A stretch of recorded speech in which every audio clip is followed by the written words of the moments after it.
नमस्कार सभी को। आज इस वीडियो में आपको बताने वाला हूँ, अगर आपका घर का पितृ है, मरा हुआ कोई व्यक्ति हो या घर का पितृ जो पहले से जुड़ा हो, ठीक है, जो आपके जीवन काल में कोई व्यक्ति मरा हो, घर का मेंबर हो या तो फिर पहले की पीढ़ी में मरा हो कोई पितृ हो, क्या वो आपको एक ऊंचाई पे ले जाकर या फिर आपको एक सक्सेसफुल इंसान बना सकता है? इस वीडियो में आपको हम बताने वाले हैं। देखिए, मृत्यु होने के बाद बहुत सारे लोगों की जो आत्मा होती है, विचार होते हैं, बदल जाते हैं।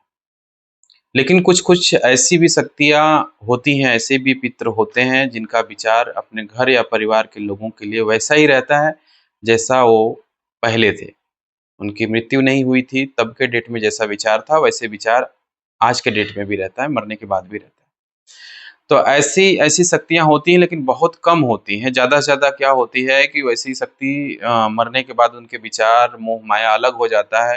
वो अगली पीढ़ी को उसी तरीके से मारने की कोशिश करती है। देखिए, ऐसा भी होता है, जैसे अकाल में कोई मरा हुआ पितृ है, अगर वो गंदा पितृ है या फिर वो पितृ मरने के बाद उसका विचार बदल गया हो, या फिर ऐसा भी होता है कि अगर पितृ जो है, घर का मेंबर है, किसी रोग से मरा है या किसी ने मर्डर किया है या तो किसी भी अन्य समस्या से परेशान हो कि उसकी मृत्यु हुई है या फिर दुर्घटना से मृत्यु हुई है, तो क्या करता है कि ज़्यादा से ज़्यादा वैसे लोग कोशिश यही करते हैं कि अगली पीढ़ी में जो व्यक्ति है उसको भी उसी प्रकार से मारने की कोशिश करते हैं।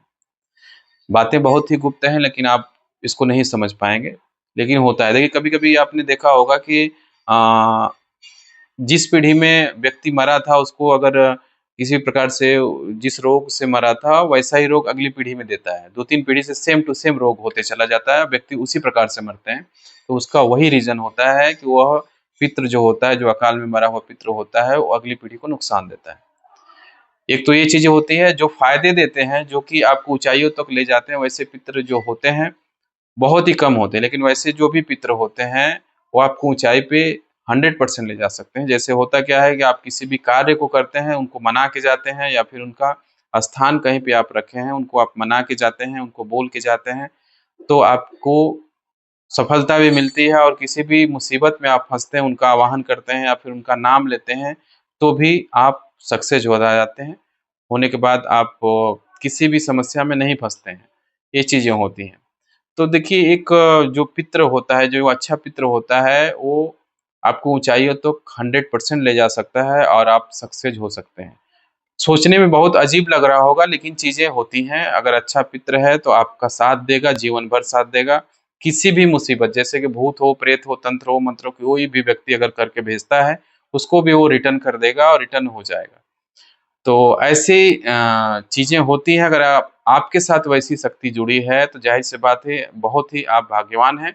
उस शक्ति को सँभाल के रखिए और उससे आप किसी भी प्रकार से कार्य ले सकते हैं या किसी भी मुसीबत से आप बच सकते हैं। उस शक्ति से साथ आप अच्छे से पेश आइए। उनकी जो भी पूजा होती है, पितृदोष अ अ, अगर उनके साथ जुड़ा हो, आपके साथ जुड़ा हो, तो उनकी पितृ की भी पूजा करा सकते हैं। लेकिन ज़्यादा से ज़्यादा क्या हो कि उनको कोशिश ये करिए, उनको पितृ पक्ष के जो टाइम है, उस टाइम में उनकी पूजा-पाठ आप दीजिए और उनका